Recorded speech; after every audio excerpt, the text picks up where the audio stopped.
The Spin-off Podcast Network. This is Kiwi is back for a brand new season with more inspiring kōrero from special guests including rugby player, father and role model TJ Perenara. My family bring me joy. Rugby brings me joy too, but it's not the same joy as my family brings me. And global dancer and choreographer Kirsten Dodgen. For some reason, people think I'm very intimidating. Listen to the new season of This is Kiwi, brought to you by the Spin-off Podcast Network in collaboration with KiwiBank. Available now wherever you get your podcasts.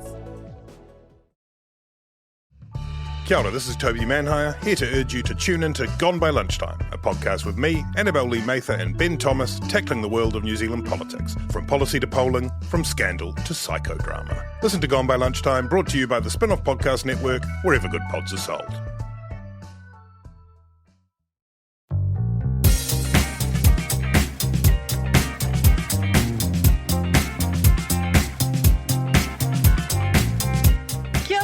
Welcome to The Real Pod. Thank you, Faithfuls, for being here with us as we traitorously murder the podcast art format.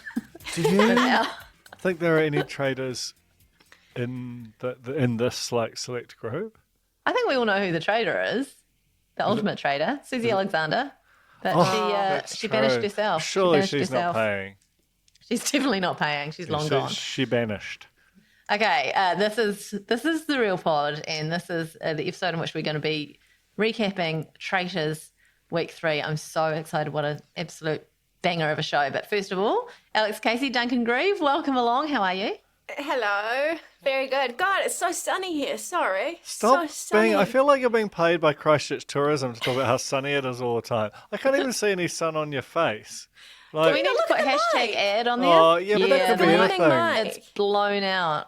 What you can see is I've got a full studio crew, I know. lighting rig behind me. This is all a fake set, like The Apprentice. Turn it around. Turn the laptop around. Never. That's what Christchurch tourism money buys you, is a full crew to be able to fake the sunshine. Alex is in her usual spot in Christchurch with her Real Pod mug. I am at home with a kid who's been vomiting, which is really cool. So Duncan is riding solo in the studio with Samuel. That's why you can see us in 3 different locations. God, technology's amazing. It really is, Jane. Wow. This is, yeah. And that's The Real Pod. And this is what you get when you pay money for this show. Isn't technology amazing? These It's wires amazing. must have cost a lot of money. I also have drank a can of One Body in the interest of science. What is that?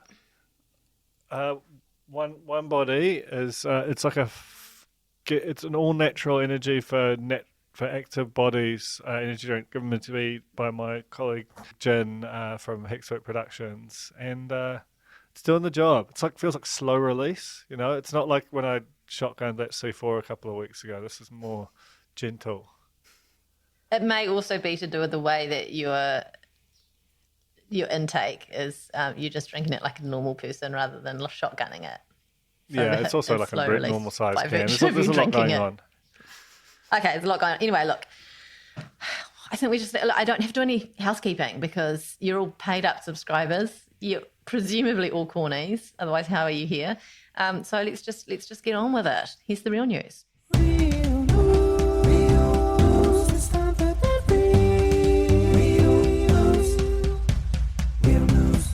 the real news, well, I'm just going to tease a bit of news. We are resurrecting an old segment soon. That's my bit of real news. That's all I got. But Alex, what so have you you're been up to? teasing something. You're teasing something. Your real news is about something coming later in the bulletin. Yes, it is. That is what they do. That is what they do in the news. Yeah. That's exciting. Well, I have also, like they do in the news, I have an apology to make. I feel like I brought a bad energy to the pod last week and I was not as open as I should have been to you sharing your dreams. And it's really been bothering me. And so as penance, I'd like to share that I actually had a real pod dream as well this week. And it was like photorealistic.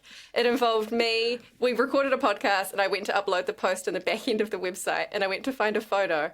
And the entire media library was hundreds and thousands of photos of us as like elf yourself. What? Oh my God. And it was just elf yourself all the way down. and I could not find a photo that wasn't Elf Yourself. So that's the kind of stuff that's on really my want mind. like a very, very expensive psychoanalyst to try and figure out what the fuck that real basic weird dream means. I actually feel like it's quite self-explanatory. I feel like it's just that encapsulates exactly what the real pod is. Just a whole lot of ridiculous. Yeah, but what's its chaos relationship to that you can't Alex escape? Casey's id? You know? Festivity. Oh, because she was all in her head. She was all in her head about the real pod because of the, feeling bad about not being on us. It was all she could think about. Samuel, can you please make an elf yourself of us three that we can post in the Substack? I just think that's some extra content people need. Samuel's looking like he has to call the union about that. Duncan, what have you got to report from this week? Oh, it's been a pretty humdrum sort of a week. The highlight was Alex and I were on a Zoom yesterday, much like this one, and it was about 1:30, and I was in sunny Auckland, and the room was heating up, hadn't had lunch, and I was starting to nod out. And it was one of those hybrid meetings where most of the people are in a room, they're sort of looking at each other, but me, Alex, and our editor, Mad Chapman, were on Zoom. And I started to nod out pretty chronically, and we were sort of slacking in the background. And I was sort of like, maybe it's not that obvious, but then I could see Alex smiling in this very like, oh, I've seen something here kind of a way. And she messages me, are you falling asleep, Lo? And I was like, well, yes. And when you said you thought you got away with it, can I just do a recreation of what it looked like? Because I don't even know what it looks like, right? This is what it looks like. Okay.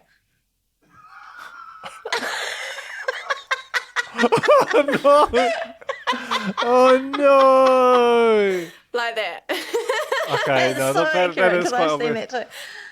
The worst thing is I've done that in like board meetings and tutorials at concerts. That's just been my whole life. Obviously at the wheel of a car, famously. I thought it was subtler than that. But I think also I'm looking for it. It's not. You look like you were really enjoying. But you also did it in our footage. strategy presentation at work, Dunk. Remember, we had our big strategy Oh, you presentation. yelled at me, right? And I was up speaking, and I clapped at you. It was 10 in the morning. Who can be awake at 10 in the morning? Yeah, that's true. So also, can I just clarify something? So if you do eat, then you get sleepy, and then if you don't eat, you get sleepy.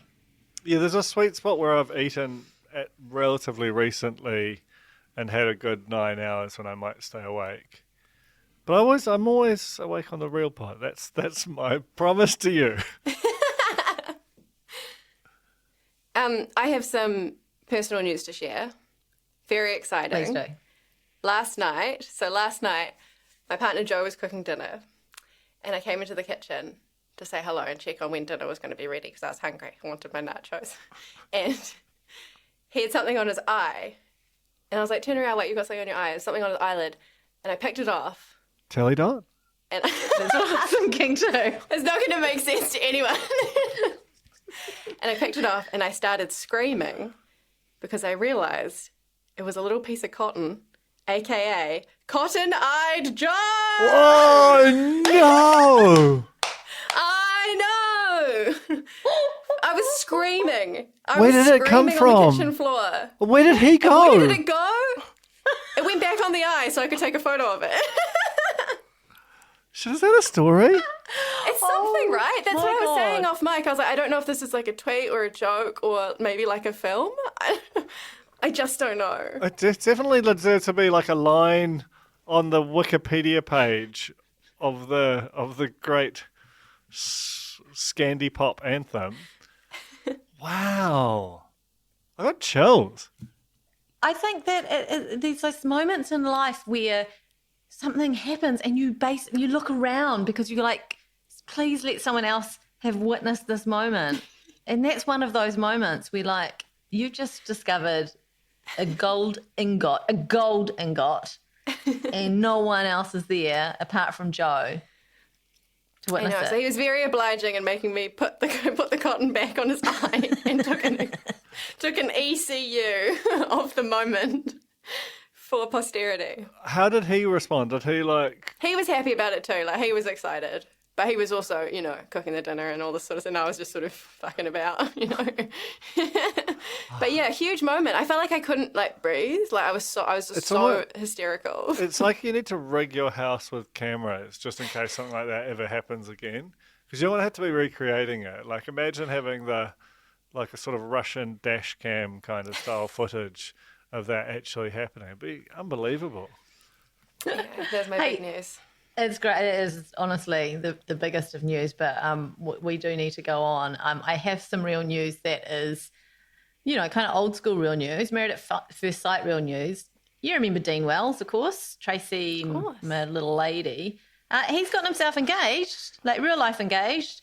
He's 45 years old. He's engaged to Beauty and the Geek's Amy Woolley, 24, after 1 year of dating.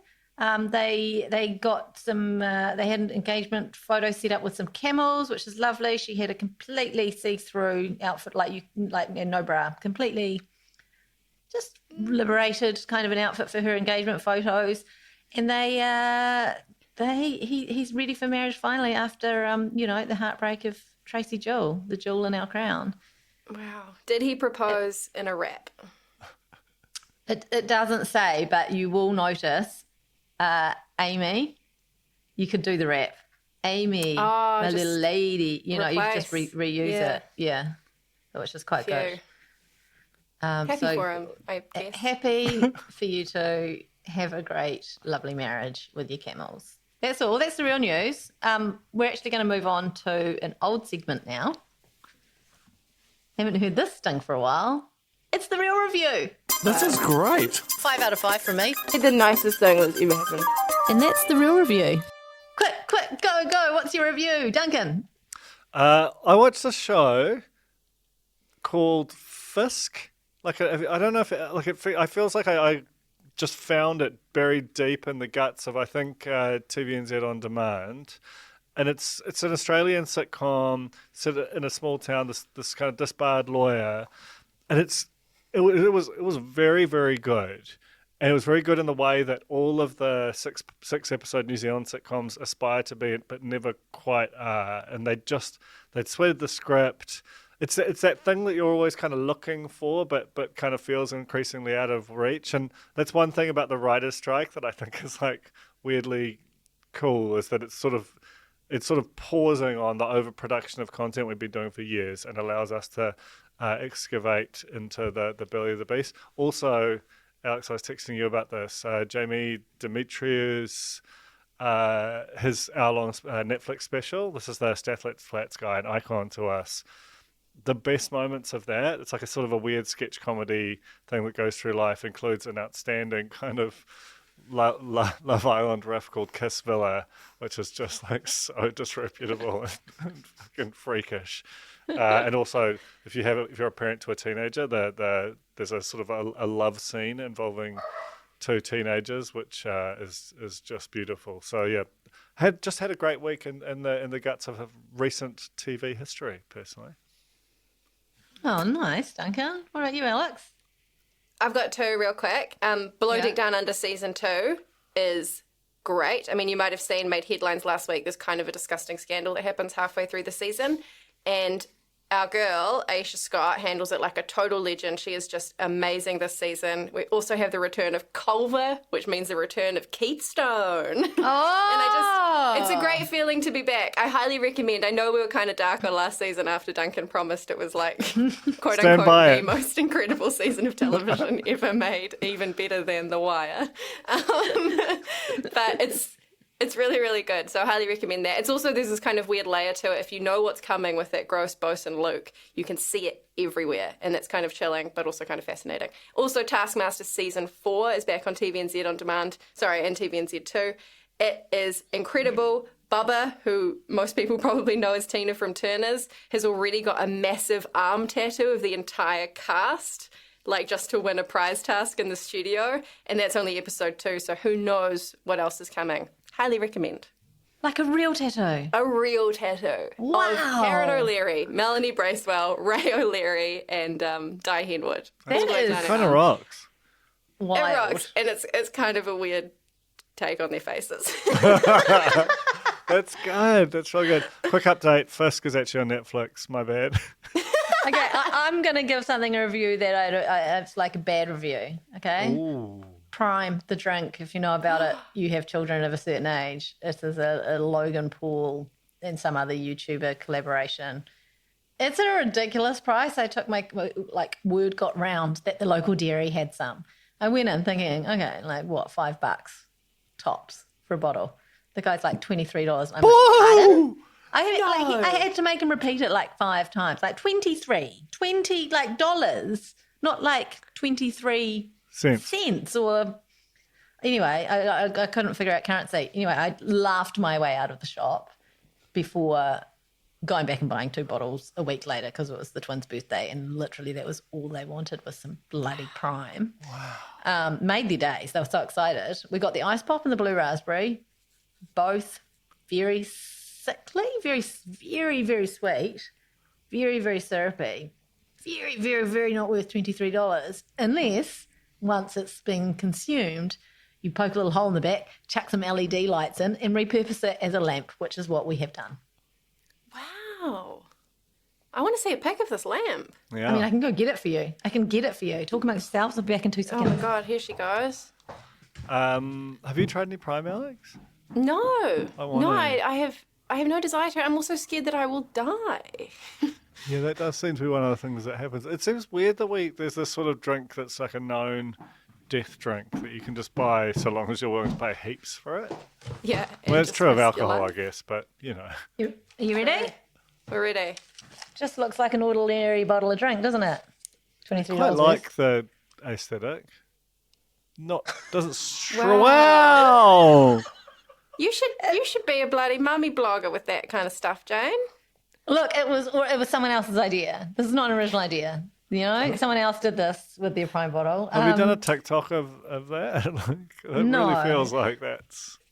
I haven't, what the but I tell medium you was what, made I know for. it's extremely underwhelming in daylight. Quite pleasant in the evening time, you know? Low light, bit of a Prime night light. It's a gorgeous, gorgeous thing. Anyway. Is that why your kids can't sleep for 2 weeks straight because they just drank Prime? Yeah, because they've just consumed some Prime. Oh, God, I'm all tangled in my LEDs. Oh, God. Okay. Anyway, if you want a Prime Light, great bargain at $23. If you don't want a Prime Light and you want a nice drink, buy something else. That's my real review. Okay, reality check. Traitors, let's go. I have 4 weeks to decide if I'm going to drop my entire football fee. I am disgusted at how much you have copied my husband. This part, I don't even know. Reality check. Guys, this is so rare. This is such a good show. I'm so pleased it's good. Like, I was so nervous. In week 3, I'm convinced that the format, you can almost stick anyone on it and it's just good tally, you know? But it does follow that the proud history of New Zealand having one great season of a big hit franchise in it, and then that's basically the end of it. But so you've got to enjoy it while it lasts, while it happens, you know. Oh, I want it's this really to be like the happening. new CTI though that we have. Like, imagine that we have CTI that's always great, and then Traitors that's always great, right? Like, isn't could that the happen. dream? It could happen because Duncan. it feels like people, no matter what they think going into this game, it just completely like fucks with you as soon as you set Yeah. foot into that lodge. I Like, will you say can't game it, you know? there's one thing. I'm loving it, to be clear. I'm loving it. I'm gasping. I'm hysterical. But I do feel like the stakes are missing in a way that in the UK one, a lot of the contestants a lot of the time are talking about how much they want the money and how much it means to them. Like, you know, there's a storyline of like one of the traders who's like, I've got 2 young kids. I'm here for them. I miss them so much. And we get that all the time. Whereas in this one, the silver comes up occasionally, but it's almost like it's sort of gauche to talk about the money.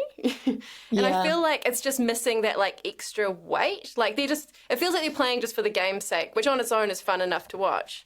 But I do feel like that's missing. And I wonder if it's just because like the celebrities are probably kind of embarrassed to admit they actually like really want some money.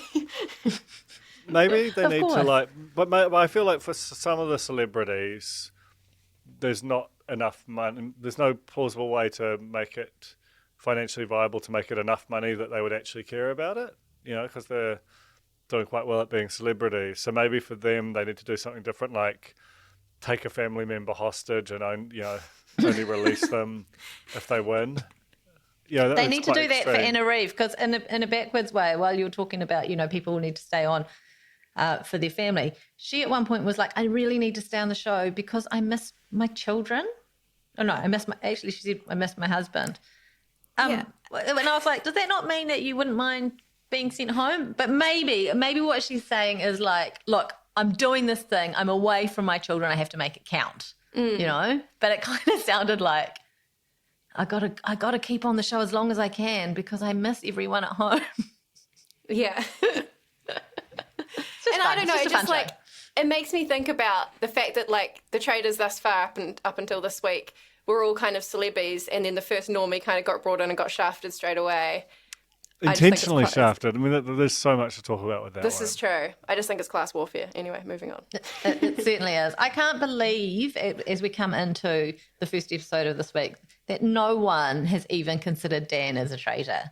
It's like, crazy. It's so crazy to me. It's always the bloody quiet one who just pipes up every now and again. It's always the poker player who basically lives strategy their entire life. Like, why is no one bringing this up? Well, no, because Brooke did. To be fair, like for a minute, he was convinced that Dan was a traitor, and then they seduced him. I love the terminology. I know, but that's like one person, and no one else in the room is bringing Dan's name up yet. It's so good. It's so good. You'll recall that Robbie in the last banishment from last week was very much on the chopping block. Everyone was very suspicious. There was all this talk of whether or not she'd had a conversation with Philly, and also she had done that thing where she was completely useless in the mission, just walked around saying beer bottle, beer bottle. But she feels like it's a beat up. She comes into breakfast. She wants to stand up and get something off her chest. We find out that she says things like, I'd kill for a drink, and people are like, oh, traitor, kill. So it's so funny. The traitor would do that. They do have a sort of a cabin feverish thing where they're saying stuff that's just so obviously nonsensical that could only be the product of them having been in this sort of febrile environment where everyone is just constantly under some kind of real ridiculous suspicion. But you see this so much, right? Like Dylan, for example, had a really good joined up theory of why it was Brooke in episode 6, and then as soon as they get into the room, he tosses it all away for like basically the power of the group just has an enormous gravity to it, where it's not actually even worth suggesting someone else because that puts suspicion on you. It's it's good. I will say, so just good. On breakfast, I know, Jane, you had your very good mathematical theory about second to last entrance and whatever. I think another easy way to spot a traitor at breakfast is who walks in and says the weirdest thing. Because Brooke Howard-Smith, every time, in episode 5, I think, he busts in and goes, show me the pastries. I feel like I would say that, though. I'd say that. Only if you're a traitor. I think you've got a point, though, Alex. Like, I think there is a sense that they're desperate to appear normal and in so doing appear monstrously strange. That's particularly true when someone's been seduced. Like, it's impossible to be normal. Yeah. Oh, my God. Yeah. Robbie was high on her own supply, as Alex Casey would say. Yeah, totally. It was also interesting they hadn't even talked about Jazzy in the last conclave meeting, and yet, it was between her and Brody to see who was going to be, who was going to walk through the door, right? That's right. But she was quick to point out at the round table, she was the only one who was like, I think a traitor voted for Lauren. Like, she has these little things where she clearly is picking up things other people didn't see. I know, but as a viewer, she was never, we weren't they were talking about Colin and Brody at the end of last week. And so seeing Colin come in, you're like, okay, well, it's Brody. And then seeing Jazzy come in, it's like, she wasn't even, she's like, I was obviously in the final, it was obviously between me and Brody. And it's like, not to us. So I don't know if there's something happened in the edit or something, whatever, that they couldn't show us. But Brody went home. As we predicted, she just had this huge target on her back for going rogue and being just a little bit too ladies who She who was have just too opinions. good. You can't have a smart lady on the show. But the thing that buzzed me out was No. like just thinking about it, because we were convinced last week she's got to go. Brody she's figured the whole thing out. That's the person you seduce. You know, she would have made an amazing traitor because she had so much, like, she had so much power over the group. She's obviously like a consummate. I think she could act incredibly well. You can just sense that about her. Whatever she's doing, she's got a real level of commitment to it. It's just something about the fact of Brooke and Dan being real life besties means that they're not, even the way that Brooke talks about Matt is he's not traitor material. It's like, you've been a traitor for 10 minutes, dude, and you're being real, like, obviously a traitor the whole time.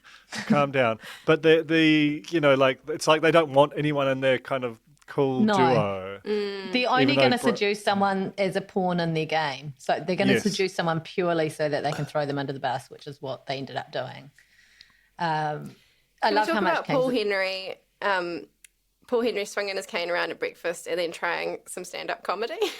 Yes, please. Like, I slept like a baby last night. I was awake every 2 hours hungry. It's like, what? Why are you saying this? There's definitely a level of sort of bubbling mania that's happening in the house. Like when Kings did that great in the moment where he talks about maybe my daughter's had 2 birthdays. Like he's just kind of enjoying losing his marbles, and it like, again, they've been here less than a week. I think at this point 4 sleeps and they're just gone. Yeah, and Kings is like, maybe I am Robbie. Maybe I'm a hairdresser from Christchurch. She's not even from Christchurch. So good.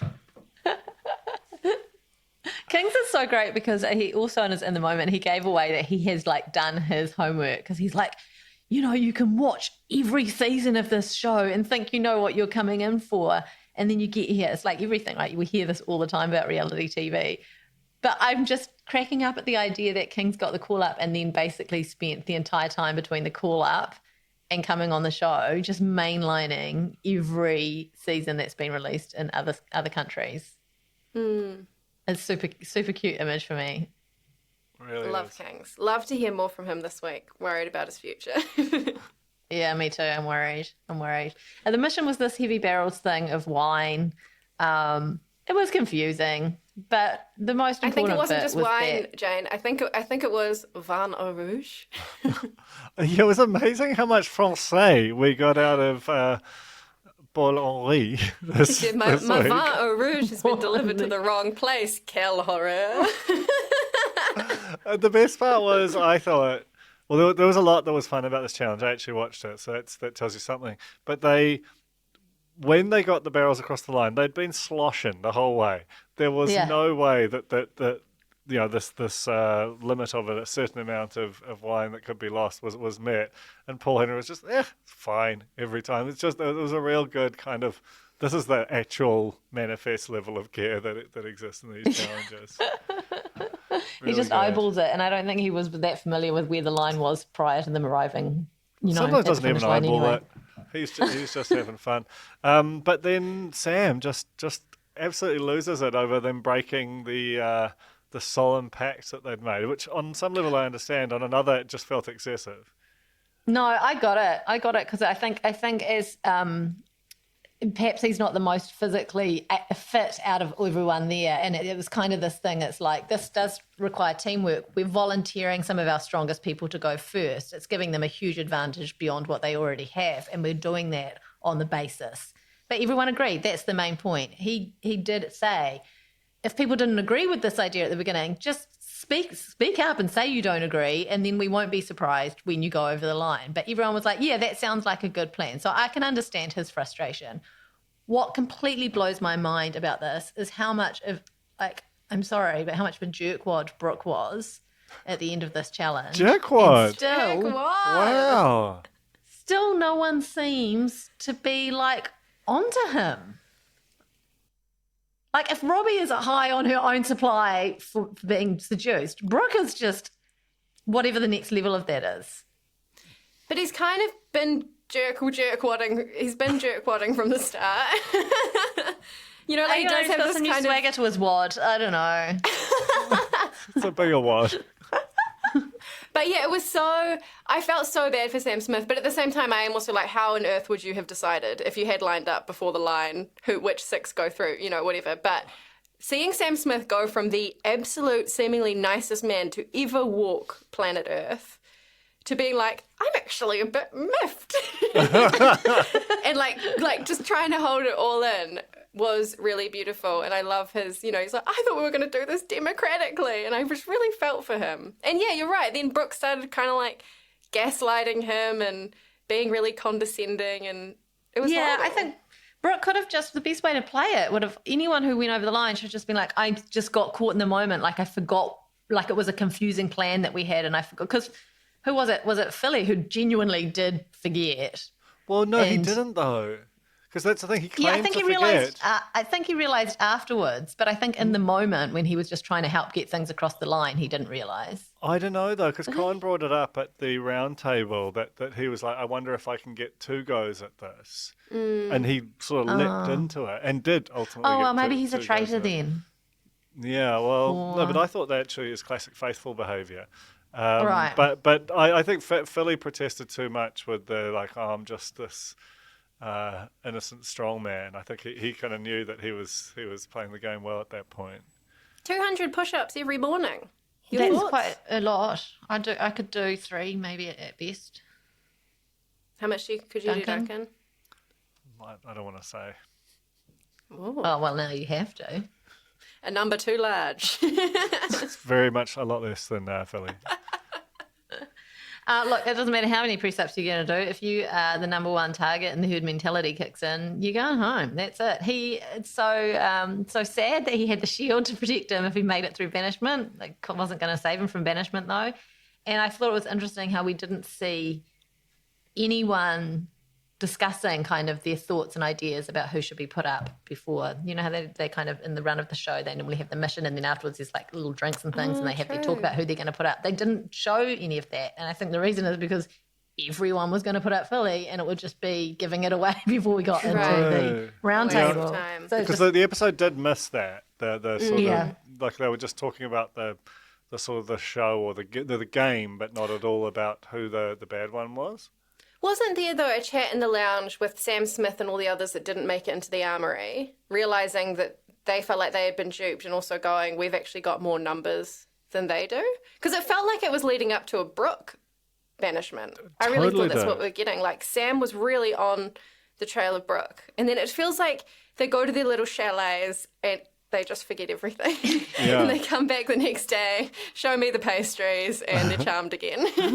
That's right. The episode ending with it's quite frustrating, right? So the lads get together and they decide to seduce Robbie purely because they can just tell she's next up for a sacrifice. And it's just annoying that it is actually a really smart thing to do and it works.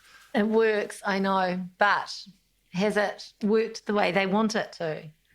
We'll get to that when we get to the fact that Robbie was onto it, and then I really thought that she might absolutely torch them at the end. Like that was so gloriously tense that session. But we will get to that. Can we talk about Robbie's robe? The black robe with the fluffy grey. It just looked like a Father's Day All Blacks robe, like big fluffy insides. I just loved it. I love Robbie, and I feel sad. I feel sad about what's happened to her on this show. She came to life as a traitor, right? She was like, she walked into the conclave and was like, "Oh, my babies," when she saw Dan and Brooke. And then when she walks into breakfast, she's like, when Michael Scott wears his jeans on like a Friday and he dances around the room. Let's not forget that she yesterday walked into breakfast like a shell of herself from having been reamed over the coals. That's not a saying. Reamed? Jesus. Jerk, what? I don't know. I don't know what's happening. I'm sorry. You know what Traitors does to my head. For, because she'd been under so much suspicion for so long. Like, where could this new lease on life possibly have come from, given that we know someone's been seduced last night? She didn't play. It was like there was a theme song playing. It was just really, really quite the change. And when Colin was like, hands up if you're a traitor, you know, doing one of his quick Colin like gotchas. And then Robbie's like, I'm just ordering a coffee. Ha! So amazing. I was just It's amazing. to say I'd kill for a coffee. There was also something, I think it was over that breakfast, where Brooke was like once again turning his focus to Colin. Because Colin obviously is seeing everything. Colin is very smart. Colin knows the game. And Brooke says, now this is someone who's grown up in the world of male modelling, and I can't think of a more duplicitous vocation. I was like, whoa! So is that because Brooke is a former male model himself, like during his rollerblading days? Well, I was going to say, I'm curious to know how competitive rollerblading is. True. That could be quite duplicitous. I don't trust anyone who male can roll modelling- around on rollerblades. I just don't know. I don't know. Is it duplicitous? Feels like it would be. I mean, if everyone is like Colin, I can imagine it would be a wild world to operate in.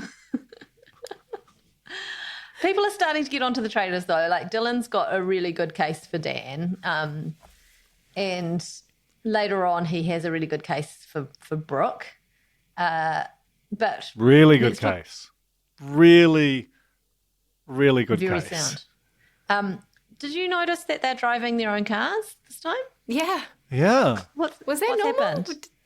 No, normally you just see the person in the front seat and the people in the back. And sometimes every now and again you even hear like the voice of the runner or whoever's driving them. But now they have to drive themselves. Maybe the drivers were busy wrangling the sheep. Maybe the sheep were the drivers. Or maybe and they we're only not- leased that number of cars for a couple of weeks, and now they're a bit short of room, and Yeah, they're in production vehicles. maybe it's the actors' strike. Something's going on. Something's going on, and I'm suspicious of everything. Trust no one, and don't trust a whole bunch of sheep with people's names on them. That's the mission. This is the exact one that we've seen on the UK one. Something have to describe sheep, pin names on, win some armory. And some Hilarious mission. I mean, those sheep running around with the names like rotting off their jackets. Did you notice that? Like, it was like Anna, but the A was kind of like melted and like falling off. And I was just like, man, these sheep have no clue. I mean, what's the Sheep Actors Guild? Because I want to know. I want to know their rights in this where's situation. the protection? I do think it's telling that the extent to which New Zealand, like, if you could get a data viz that shows the frequency with which sheep are a core part of an episode of a reality TV show, I'm not just talking like Tuck's Wonder Dogs, I'm just talking like The Bachelor, there's just always some sheep around, and I know, good on us. We're not shirking our national reputation. I mean, there's a lot of them around, right? Colin soaks in the bath every night while he's on a reality television show.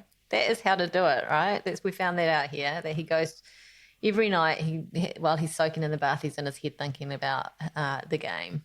I love this. And it's another addition to as we piece together his beauty routine. So we know bath by night, ear shave by morning. Yes. We've just got to fill in the 12 hours between. Well, I did like his comment about this, like the longest I've spent away from a mirror. Like, he's just got zingers all the time.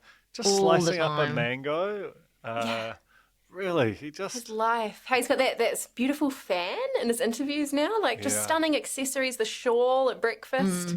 And Brooke Howard-Smith, Show Me the Pastries, was like, what do you call this item? And Colin was like, it's a shawl. Just love him. yeah. Love him. We always have, though. We are OG fans. Well, we spent a moment sort of feeling a bit sore that we didn't get invited to his 50th birthday, and we still think about that every single week. we do, yeah. But only because we love him so much, right? Yeah. That's why it's got smart. a very kind of Kathy Bates and Misery kind of a love. We have to hang in there for the 60th. Can you imagine? Yeah. Wow. Yeah. Wow, that's going to be a brutal day when we don't get that invite. Yeah, which that's is going to be really inevitable. tough. Look, let's just live in the moment. It hasn't happened yet. I thought it was pretty dangerous for Brooke to be throwing Robbie's name out, because if she caught wind of that, this is, in all the car chat and that, if someone went to her and said, hey, Brooke's been bringing up your name, how do you feel about that? She'd have been like, okay, onto it. Like, I'm onto them. She had her strong suspicion as soon as she walked into the conclave that they'd only seduced her to banish her. And that would be all the evidence she needed. So it's a shame she didn't get wind of that and be able to work that to her advantage somehow and try and throw one of them under the bus. That would have been so good if she had managed to do that, had managed to turn their plan on them. But sadly, she did not. manage a wink, Let's not understate the power of a slow wink. What I think would have been a really strong thing for her to do in the round table is if she had actually put down, because it was very clear when they were having their discussions. I think Brooke said it quite early on that he was going to vote for Robbie. And so in that moment, she can realise, okay, this is definitely happening. She should have put down one of those two as her vote. Because then when everyone has their post discussions, they would have gone, who did Robbie vote for? Because clearly one of the traitors has thrown her under the bus. So who did she vote for? That could give us a clue as to who the other traitors are.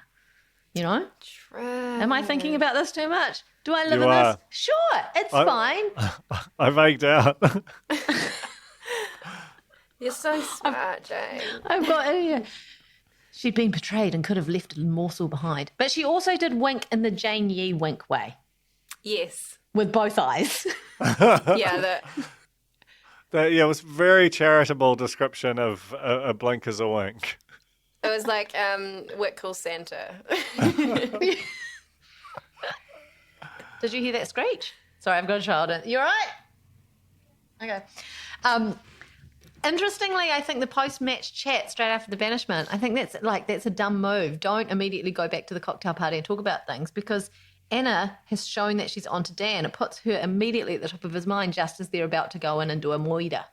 And then, of course, they go in, they discuss people. It's down to Dylan. Very smart, lots of great theories. Completely missed every time he walks in the banishment room, but otherwise lots of great theories.